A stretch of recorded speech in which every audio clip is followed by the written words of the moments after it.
Uh, I wasn't planning to come down here until yesterday.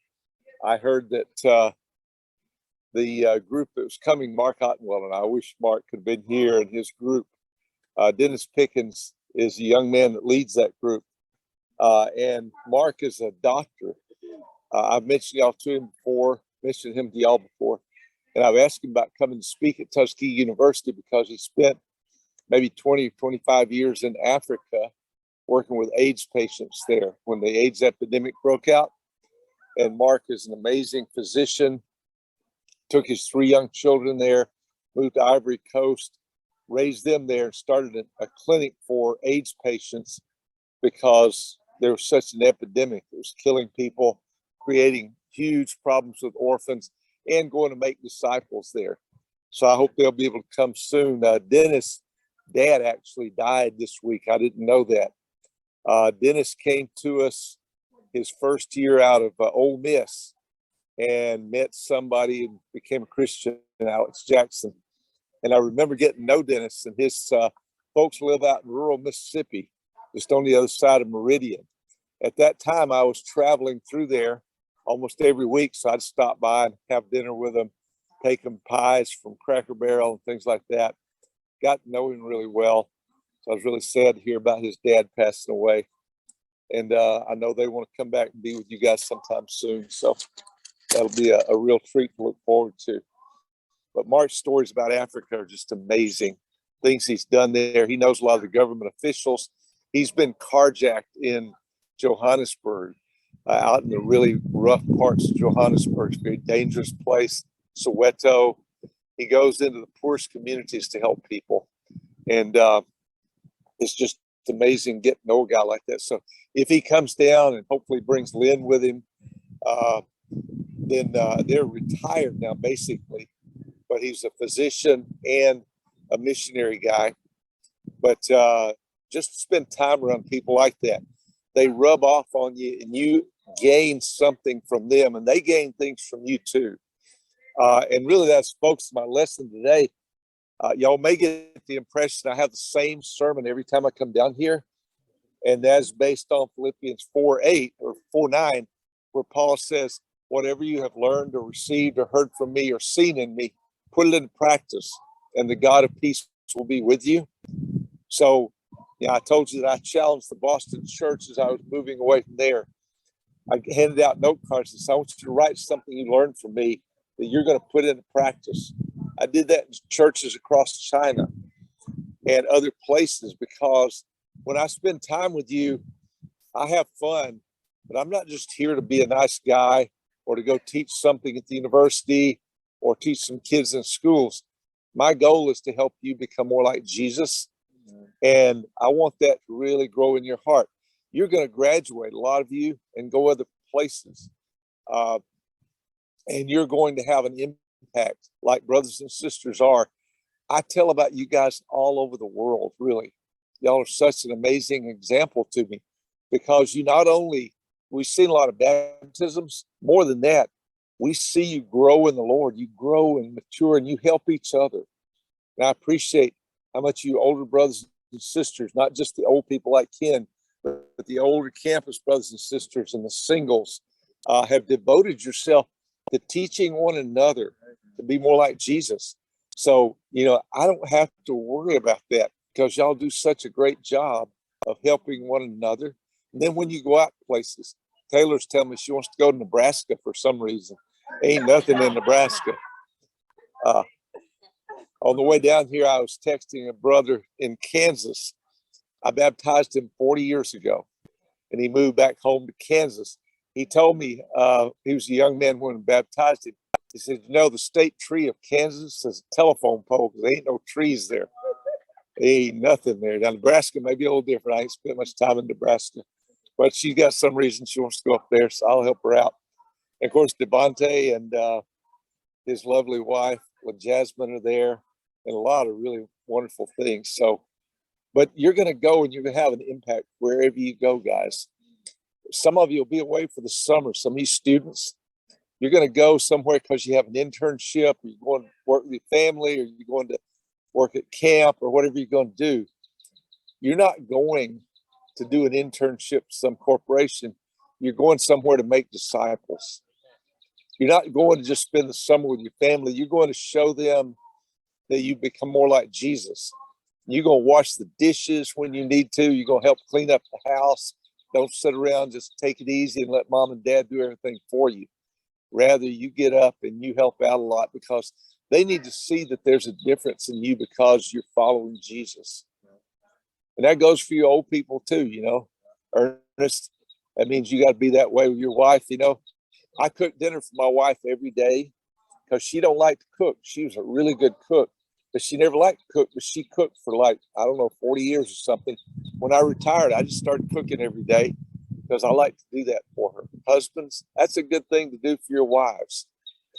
Even if you're not retired, do things to help them out. And, Ethan's taking notes over here. But whatever you're doing it really to honor God. If you're a boyfriend or a girlfriend, that relationship is there to honor God.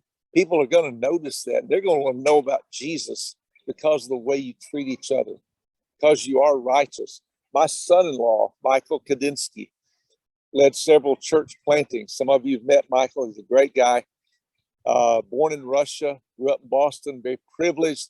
He went to a high school where the Kennedys and Bushes and other presidential kids go to school. It's a very prestigious private school. He went because his mom taught there. He's from Russia. He almost failed Russian language because he smoked too much pot. In college, he continued smoking pot, not doing much else. But he's playing basketball with some guys, and at a break, he's talking to one of the guys, and the fellow's telling him about his girlfriend. He said, "Yeah, we've been dating 6 months. I've never kissed my girlfriend." Michael's just amazed at that. He's been living with his girlfriend, not getting along with her. He's done that before, and he didn't know how to make relationships work. He was so intrigued with this brother. He studied the Bible with him and became a disciple. He said, "I got out to the lake to get baptized." I said, "Wait a minute." He ran back to the car and got his drug bong and took it and threw it out in the middle of the lake and got rid of it. Jordan Massey's told stories like that. He took all his drug paraphernalia and had a big fire before he got baptized. All of his pornography. The world is going to notice you for that reason. I think I told you that one of my colleagues at Raytheon, 80,000 employees, there were 4 of us in a group that designed rockets. So I knew this guy, but he came in my office one day. He's a real handsome fella, looked kind of like Clark Gable, if you're old enough to remember Clark Gable. But he had tears in his eyes. Said, "Jack, my wife's asked me to leave. I've been having affairs with men and women. I'm bisexual. My wife found out about it. Naturally, she's hurt. So I've got 2 teenage kids." He said, "You've invited me to Bible studies in church for 10 years. And he said, I made fun of you behind your back. But he said, I don't know where to go now. I've got nothing to turn to." He's a rocket scientist. He's very smart, very successful, but he's got nowhere to turn because his life's just caving in on him.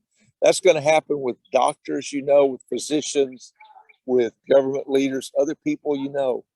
So your life is really going to make a difference to them. They're going to notice that. I'll read you something. I study with a young lady, study with her, like I do all you guys on campus. And she was baptized. Some of you know Liz Casada. Liz from New York, but she was born in Armenia, over around Turkey. She was adopted when she was a little child, brought to America. I don't even know if she knows her birth family or anything. But she grew up in New York, grew up going to church. But she was skeptical. She held out about that. Parents sent her to KSU because they heard we had a great campus ministry. She came down there, and Liz hates for me to take her photographs. She's like Travis Hawkins, and she just runs from that camera. But she's a good athlete. The way I won her heart, I think, is I went out with the kids to play ultimate frisbee one afternoon. And she realized I could actually throw the frisbee at my age, and she was impressed with that. But we became close. We got together and talked some. I want to read you this. This is from the students North River campus had a spring fling thing on Saturday and Friday night. And Liz wrote me yesterday and said, Jack, I got the superlative for next Jack Frederick in quotations. because I'm always inviting people out. I wrote her back and told her how proud I was of her. I said, I'm just honored to be mentioned with you in the same breath. You know, that's really impressive because I see her on campus. In fact, if I'm over there at campus and I go over here and reach out to some girls, she always runs over there and wants to talk to them. I don't know if she's embarrassed about me being so old talking to girls or what.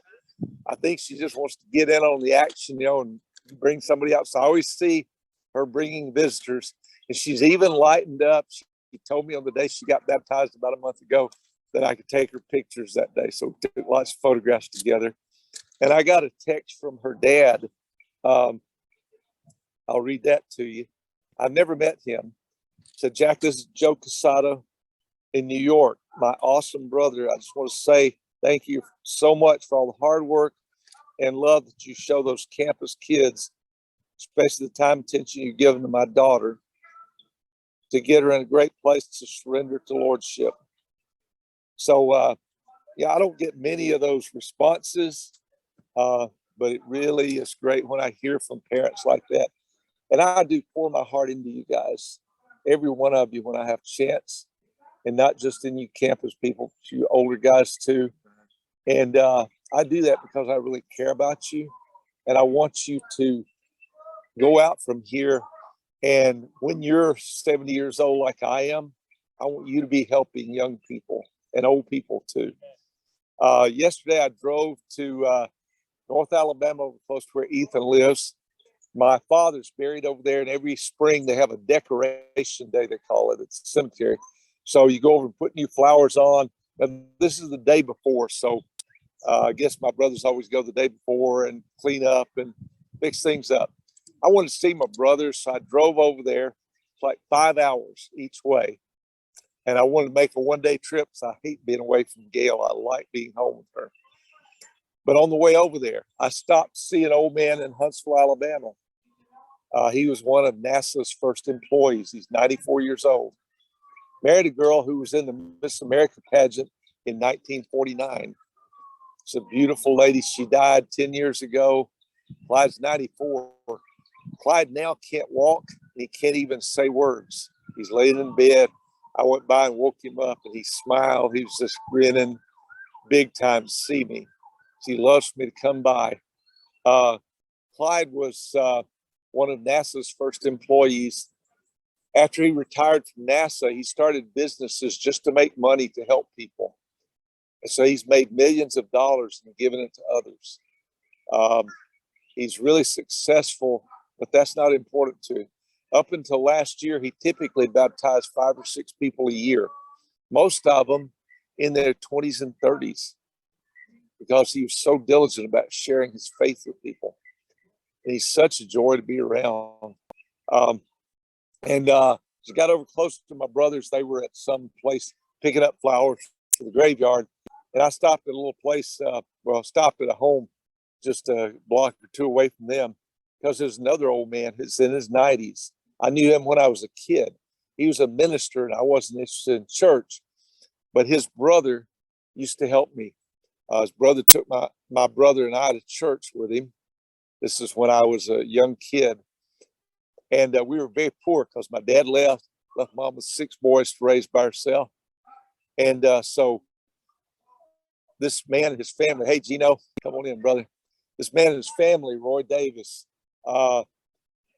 back then we lived out in the country, and if we needed anything to purchase, we had to go to town to get it.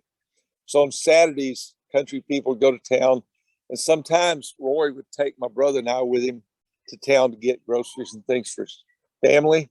If he bought his family a pair of shoes, he would buy my brother and I a pair of shoes. I wasn't interested in the Bible, but that made an impression on me, you know. So guys, you can do things like that. Many of you have enough money to help people out like that, and pay attention to them. And, you know, I spent a lot of time with Liz. I spent a lot of time with you guys and kids all over the place. I'm going over to Athens next week to see some folks. We went on family vacation recently to Florida. We went by and spent 2 extra days in Tallahassee just to get with some campus students. some of them that haven't been going to church. So I know their families, and had a good time with them. Got together with a guy named Bryce that you may know down there, Bryce, and I was getting with this young lady whose family are in the ministry in Houston. Some of you have heard Sean Wooten preach. Sean's niece. Got with her and talked to her about, hey, what's going on? How can I help you grow spiritually and stuff like that? And I got a young lady to come and help me. The other girl studying opera there. She's got a sister at KSU. So we got together, and I taught that opera singer about when we get together. And at first she said, well, maybe we have breakfast on Thursday. And so since we got together with my other friend, I was making plans that night with Bryce to have breakfast the next day. And the opera singer said, wait a minute, you promised me to have breakfast tomorrow. So I had to have her and Bryce both over. They came over to my hotel at 7 a.m. Her eyes were just barely open. She wasn't used to those early hours, but she wanted to get together. I want you to be hungry like that, to learn from one another and from other people you're around. Whenever you get to be around, especially young people, you get to be around older people, you can learn from them, man. There's some amazing people around that you can spend time with. If you go to a conference, any of you made plans to go to this conference in Orlando in July, August, there'll be a lot of old disciples that have done amazing things. People who've given up great sacrifices. My friend Frank Kim. Frank is an elder in Denver. He graduated number one in his class at Harvard Law School. And you guys in law school or pre-law? Harvard Law is not easy. He graduated number one in his class. He gave up his career on Wall Street to go start a church in Tokyo, Japan. His wife went to Tufts University. Her father was a famous physician. Some of you older people, if you've ever had a colonoscopy, her father invented that procedure. There's cameras and everything. Check you out completely. It ain't fun. But she wrote his obituary for the New York Times recently, and that was highlighted, did other things. He was a personal physician to the Emperor of Japan. It didn't hurt any when he and his wife went to start a church in Tokyo that her family was personal connection with the Emperor over there. Tokyo or Japan in general, they don't like foreigners. When I was over there selling missile technology, I read a newspaper article in the Wall Street Journal, and they're talking about how the Japanese view anybody who's not a Japanese as foreigners. They call them gaijin. And they had an American serviceman who was African American. He said, I really like it over here. They treat me just like they do everybody else that's not from Japan. They got no prejudice against people being black. They're just everybody's foreign. But they went into that situation.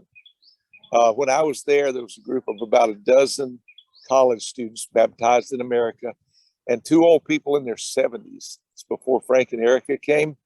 So I'd go up on the bullet train, spend the weekend with them. We'd go out sharing our faith. Within 10 years, that became the largest church that ever existed in the nation of Japan of any kind, because they did the same thing you're doing here in Auburn, Tuskegee. They told them about the Bible, they studied from the Bible, and they taught them how to live that way. They baptized not just the average Japanese people, they baptized generals in the military. They baptized the president of Delta Airlines, all kind of people, because they saw the difference in the lives of these people and the way they've been living their lives. It doesn't matter if you're successful. Success is not going to make you happy. Only knowing God is really going to bring you happiness and teach you how to have great relationships, whether it's in marriage or friendships, because they're going to be so genuine. So when you guys go out this summer, I want you to remember my main purpose here is to go make disciples. How many of you heard Sean Wooten preach? Sean started the church in Kiev where there's war. He still disciples the church there. He's living in Moldova next door because he moved there to start a church. He was in Kiev for nearly 20-something years. And so he still disciples the churches there.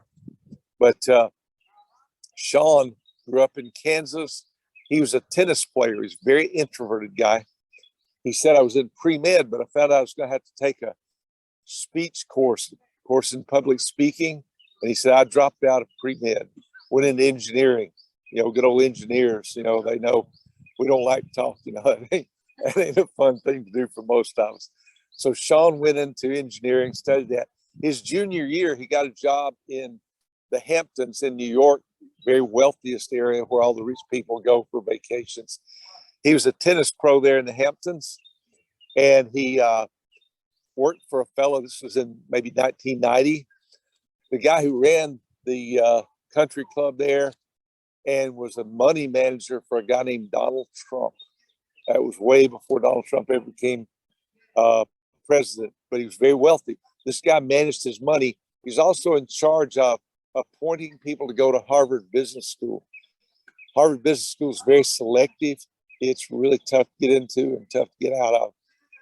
But he said, Sean, I like you. Come back next summer and I'll put you in the Harvard Business School and I'll give you a 6-figure income straight out of college. That was 30 years ago. Well, Sean went back to Kansas, finished his engineering degree, but that fall, somebody asked him to study the Bible and he became a disciple. He said, all I wanted to do after that was go make disciples. But he went back, he had, I guess, an agreement to coach in the Hamptons again next summer. He went up there to the country club, coaching all these rich people on how to play tennis. He got fired for inviting rich kids to church. That didn't bother him because that wasn't his goal to be a tennis coach. His goal was to go make disciples. They were starting churches in Russia at that time. It's before most of you were born, but there was almost a revolution over there. And they had a young group of disciples there at the time, and they stayed there. The church grew to be thousands. Sean went over there, and he went on a team to St. Petersburg, start the church there. And he was young and prideful. He said, I got up every morning earlier than anybody else, went out and prayed more because I wanted to be most successful. That's what he learned. He's a good tennis player. He's good at engineering. He's going to be successful. So after 30 days, everybody on the team baptized somebody except me because I was being prideful. I went to the leader and admitted what I'd done, repented. Within a week, I baptized somebody. Sean went back to Moscow later, and they put him in charge of 3 orphanages there to look after the orphanages for hope. He received an award called the Heart of Russia. No non-Russian has ever received that except Sean. And this is a guy who's very introverted, very quiet, but he did such a great job looking after the orphans. And during that time, he got a guy named Michael Jackson to come and spend time with the kids at the orphans. Anybody ever know Michael Jackson? Ever met Michael? Seen pictures of him? I can dance like Michael. No, I can't. But Sean did that. So when you look at yourself and you say, I'm really quiet. I don't like to talk to people. I'm real reserved. I don't know if I can do anything. That's kind of like Moses was. God said, well, let me give you Aaron. He'll talk for you. You just get out there and do what I told you to do. You may be the most effective person making disciples among any of us, even though you think of yourself as quiet and things like that. Being introverted is actually a good thing. Most leaders in business and everywhere else tend to be introverted. So it's not a bad thing, but you got to learn how to make disciples. You got to learn to follow Jesus, even when it's uncomfortable. So do those things. I want to read you 2 scriptures.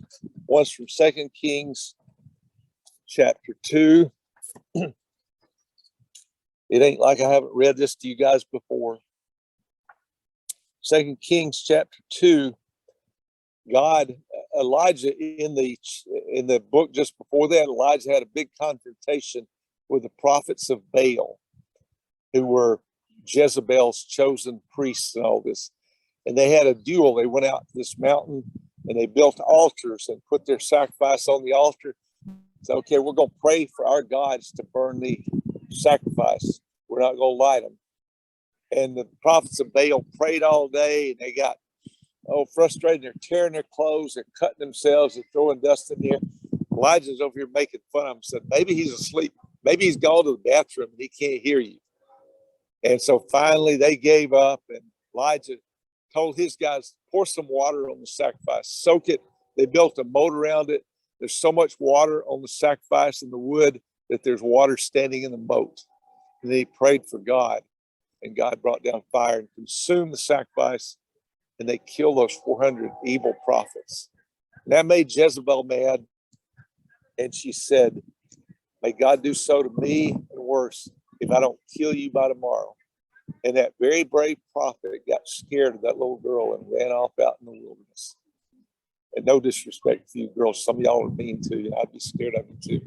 But he ran off out in the wilderness and hid. And God had to go get him, sent birds to take him food. Said, Elijah, what are you doing out here? Imagine if that was you, what a loser you would feel like if you ran away from a challenge after God did such an amazing thing. And God said, I'm not through with you, Elijah. So he brought him back. He said, I'm going to take you to heaven. You're not even going to die. So Elijah came back, told his fellow prophets what's going to happen. So that sets the story for what happens here in chapter 2 of 2 Kings. Elijah told his friends, and Elisha was sort of his protege, his next leader coming up in the school of the prophets. And in this story, they're walking together. And in verse 9, Elijah says, it says, when they crossed, Elijah said to Elisha, tell me, what can I do for you before I'm taken from you? Let me inherit a double portion of your spirit, Elisha replied. You've asked a difficult thing, Elisha said, yet if you see me when I'm taken from you, it will be yours, otherwise not. Sure enough, they're walking along. A chariot of fire comes and separates them, and a whirlwind takes Elijah up into heaven. And Elisha picked up his cloak and went about being a prophet and did even more amazing things than Elijah had done. The stories just boggle your mind at what God did through them. Not because they were such great men, but because they were faithful men. They believed that God was going to do things. And I can tell you the same stories about women. So don't just write this off to the brothers, girls. There are amazing women in the Bible that do those things too. Y'all need to, and y'all have already demonstrated that to me. You don't even have to change what you're doing. But I just want you to know how much God trusts in you. Jesus even said to his disciples, he said, you're really impressed with the stuff I did. You're going to do greater things than this when I'm gone. The Son of God said, you guys are going to do greater things than I did. Yeah, I read you that text from Liz Casada and from Liz's dad.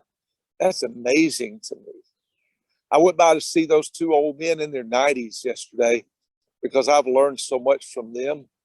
And neither one of them can really coherently talk anymore. Clyde can't even speak. I cried when I left there, not because I'm so sad. I'm happy for him because he wants to go home and be with Jesus. You know, he is tired of being like this. But I'm so grateful that I've known him for 40 years and I can still learn from him. Even just being around him is so inspiring to know what he's done with his life. Went on to the other guy. The other guy was on the board at Faulkner University. He's a state senator, college president. He's laying in his bed and he can't even open his eyes hardly. He lit up when I came. You know, the thing that makes him happiest, I tell him about what you guys are doing here in Auburn, Tuskegee. He just claps his hands, gets happy when I tell him how many people y'all baptize. He's laying there and we're talking and he's telling me about his wife. Says she's doing pretty good. She died 3 years ago. He don't even know it. He don't remember it. That don't matter to me. I didn't go see Charlie because he's going to tell me something amazing today. I went to see Charlie because I've known him for almost 70 years. And I've been watching him live his life. I want people to say that about you when you're 70 years old. I want them to look at you and realize I learned something from that person. I want you to be able to say to them, whatever you have learned or received or heard from me or seen in me, put it in practice, and the God of peace will be with you.